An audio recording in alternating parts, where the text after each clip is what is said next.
Bocah rupawan itu dianggap membawa kemujuran bagi Tuan Moore. Karir perwira VOC ini melesat sejak si bocah itu tinggal di rumahnya. Pangkatnya yang semula kapten naik menjadi mayor. Bahkan ia juga diangkat sebagai anggota Dewan Hindia Red Van Indi alias Dewan Penasihat Gubernur Jenderal. Kekayaannya pun meningkat pesat. Dari situlah Moore sering memanggil lelaki kecil itu dengan nama Untung.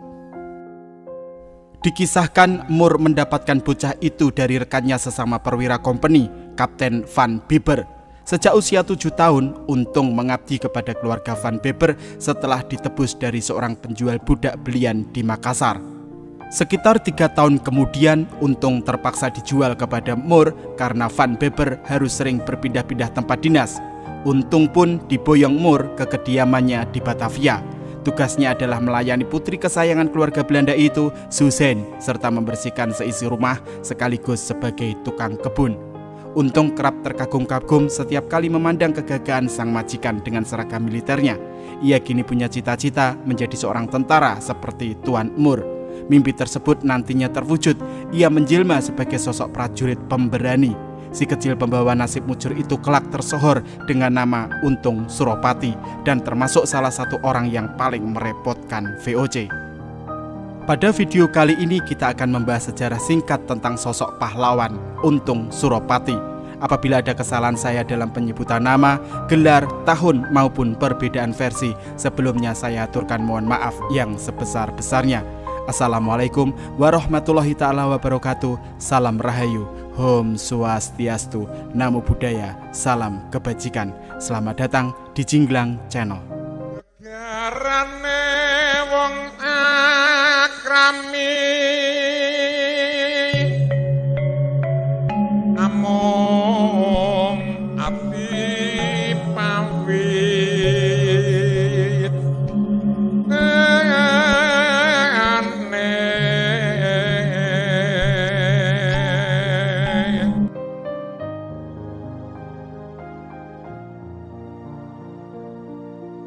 Anak lelaki yang oleh Moore diberi nama Untung itu ternyata berasal dari Bali. Ia lahir pada tahun 1660 dengan nama Surawiro Aji. Ada yang menyebut Surawiro Aji berasal dari kalangan rakyat biasa. Namun ada pula yang meyakininya bahwa memiliki darah bangsawan, bahkan keturunan raja-raja. Tapi yang jelas Surawiro Aji melalui masa kecilnya sebagai budak belian. Waktu itu memang masih ada perdagangan manusia di Nusantara. Budak-budak diperjualbelikan untuk dipekerjakan di kebun, dijadikan pendayung kapal dan sebagainya. Hingga akhirnya pada tahun 1670 Moore mendapatkan Surawiro Aji yang kemudian dipanggilnya Untung dan dibawanya pulang ke Batavia. Saban hari Untung selalu melayani Susan, putri terkasih Tuan Moore. Selain mengerjakan tugas-tugas yang lain, tumbuh besar bersama meskipun berbeda kasta, Susan dan Untung saling jatuh cinta. Keduanya lantas menikah secara rahasia. Dikutip dari Betawi Queen of the East tahun 2004 karya Alwi Shahab, Tuan Moore yang akhirnya tahu pun murka. Moore yang saat itu sudah menjadi tokoh terhormat di pemerintahan menginstruksikan aparat kolonial untuk menangkap Untung. Untung segera dibekuk dan dipenjara di Stadwis, kini Gedung Museum Sejarah Jakarta. Selama di Bui, pemuda ini sering disiksa karena kelakuannya yang dianggap tak patut lantaran berani-beraninya mencintai apalagi menikahi seorang putri pejabat tinggi Belanda. Beruntung, Untung bisa kabur dari tahanan berkat pertolongan Susan yang diam-diam melepaskannya. Sejak saat itu, kebenciannya terhadap tentara Belanda memuncak. Ia bertekad akan membalas segala perlakuan mereka terhadapnya. Selain masih sakit hati karena dipisahkan secara paksa dengan istri Belandanya yang cantik. Untung yang kini sudah berusia 20 tahun meluapkan kemarahannya dengan kerap membuat onar di pinggiran Batavia. Sasarannya adalah aparat VOC atau orang-orang yang dekat dengan pemerintahan Hindia Belanda. Untung pun harus pintar-pintar bergerak karena menjadi buronan aparat kolonial. Pada tahun 1683, VOC menyerang Kesultanan Banten dan memenjarakan Sultan Ageng Tirtayasa di Batavia hingga wafat. Putranya, Pangeran Puber, lolos dan lari ke Gunung Gede untuk berlindung. Ia bersedia menyerahkan diri tetapi hanya mau dijemput oleh perwira VOC dari kalangan pribumi. Sementara itu, Untung, mantan budak Tuan Mur yang dianggap kurang ajar itu masih dikejar-kejar aparat kolonial dan akhirnya bisa ditemukan. Ditawarilah Untung pekerjaan baru ketimbang harus menjalani hukuman, yaitu menjemput Pangeran Purbaya. Tawaran itu diterima, ia kemudian dilatih ketentaraan oleh militer VOC, bahkan diberi pangkat letnan dalam tempo yang relatif singkat. Setelah beres, Untung bersiap untuk melaksanakan misinya menuju ke Gunung Gede. Untung akhirnya menemukan Pangeran Purbaya yang bersedia ikut untuk diserahkan kepada VOC. Dalam perjalanan, serdadu-serdadu Belanda pimpinan Van Dijk Kuveler memperlakukan sang pangeran dengan kasar. Untung tidak bisa menerima perlakuan itu. Situasi semakin memanas karena Kuveler juga menghina Untung. Kuveler mencibir Untung, menyebutnya tetap saja budak dan buronan VOC. Kuveler yang tidak sudi mengakui Untung sebagai perwira bahkan mengancam akan menjebloskannya ke penjara. Cukup lama menahan diri, Untung akhirnya lepas kendali. Di tepi sungai Cikalong dekat Cianjur pada tanggal 28 Januari 1684, pasukan Kuveler dihancur leburkan oleh Untung. Tidak kurang dari 20 orang Belanda tewas dalam pertikaian itu. Usai insiden berdarah tersebut, Pangeran Purbaya tetap ingin menyerahkan diri kepada VOC ketimbang timbul masalah yang lebih besar nantinya.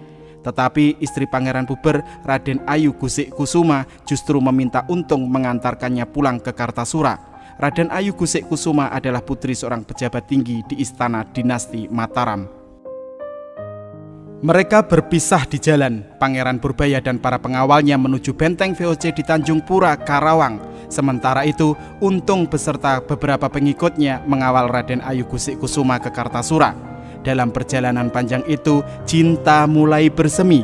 Sang istri pangeran ternyata menaruh hati kepada Untung dan berbalas. Untung sempat menghadapi pasukan VOC lagi yang mengejarnya di bawah pimpinan Yakub Cooper. Peristiwa itu terjadi di desa Rajapolah, Tasikmalaya.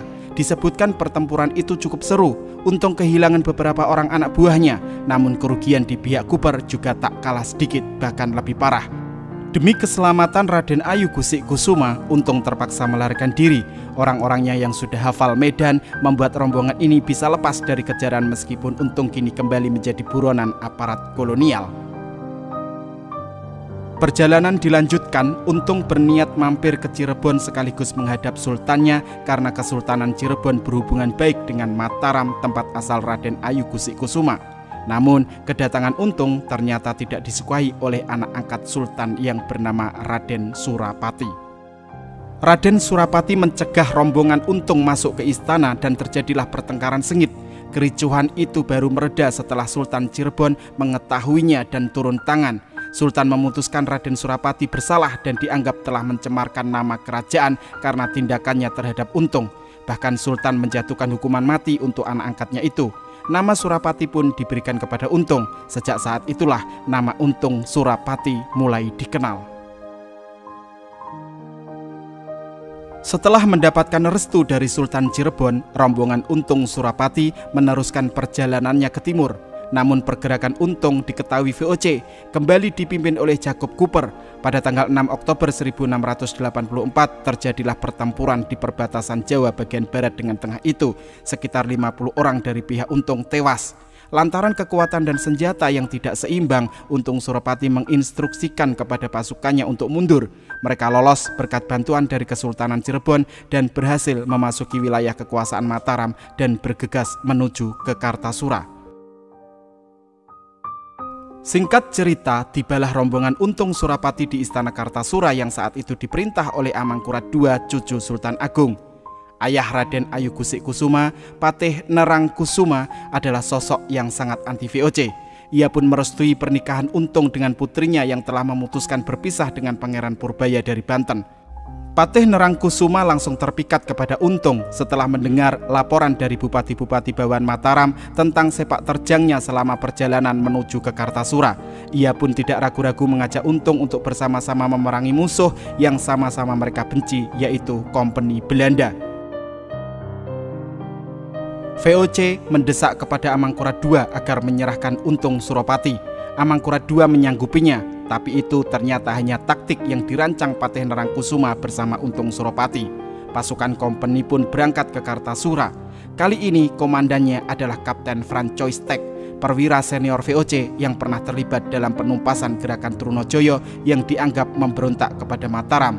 Tek juga terlibat dalam penaklukan Kesultanan Banten. Sampai di Kartasura pada tanggal 8 Februari 1686 menjelang siang, Kapten Tek yang memimpin lebih dari 200 serdadu memasuki istana dengan percaya diri karena yakin Untung akan ketakutan melihatnya. Ternyata Kapten Tek masuk jebakan. Anak buah Untung Suropati membuat kebakaran hebat di sekitar istana. Pasukan VOC pun panik dan terperangkap. Selain itu, pasukan Untung juga membakar sebagian bangunan keraton untuk mengesankan seolah-olah Amangkurat II ikut menjadi sasaran serangan agar VOC tidak curiga. Pertempuran hebat pun terjadi di halaman keraton. Korban berjatuhan di kedua belah pihak. Untung Suropati kehilangan 75 anak buahnya, sementara dari kubu VOC sebanyak 79 orang tewas termasuk Kapten Tek. Peristiwa itu cukup menggetarkan kompeni. Sejarawan Hermanus Johannes de Graaf dalam bukunya Terbunuhnya Kapten Tek Kemelut di Kartasura abad ke-17 tahun 1989 bahkan menyebut pembunuhan Kapten Francois Tek merupakan salah satu peristiwa yang paling mencolok dalam sejarah VOC. Amangkurat II kemudian memerintahkan Untung Suropati ke Pasuruan untuk menyerang salah satu wilayah Mataram di Jawa bagian timur itu. Kedoknya seolah-olah Untung melawan Mataram agar Belanda tak curiga.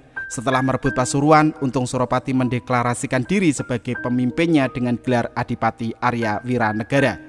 Pada tahun 1702, Amangkurat II wafat dan digantikan putranya Amangkurat III.